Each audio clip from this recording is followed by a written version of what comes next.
जी हाँ दोस्तों, drama serial दो किनारे की अगली किस्त में आप देखेंगे कि आयमा अपने बहन भाइयों को सब कुछ बता देगी कि दुर्रे शहवार ने चालाकी से तैमूर को अपने साथ शामिल कर लिया है। और तैमूर कहते हैं कि तुम्हारे भाई ने मेरी बहन की छोटी सी गलती पर उसे तलाक दी है और वही गलती मावरा से भी हुई है, तो फिर उसे तलाक क्यों नहीं दी।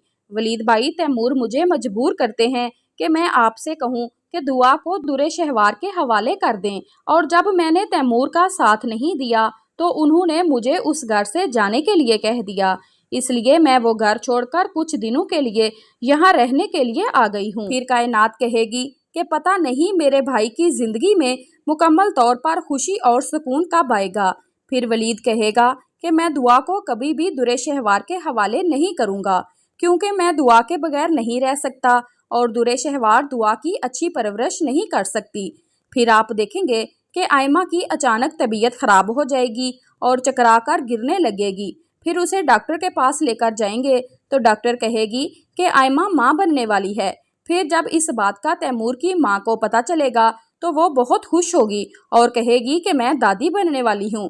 और ये बात सुनते ही दुर्रे शहवार की हवाइयाँ उड़ जाएंगी कि अब तो मैं आयमा और तैमूर का घर खराब करने वाले प्लान में फेल हो जाऊंगी। फिर तैमूर की माँ तैमूर को समझाएगी कि तुमने आयमा के साथ गलत किया है और अब तो वो तुम्हारे बच्चे की माँ बनने वाली है और तुम जाकर आयमा को घर वापस ले आओ। फिर तैमूर कहेगा कि अम्मी, आयमा को मेरे से ज्यादा अपने सौतेले भाई की फिक्र है।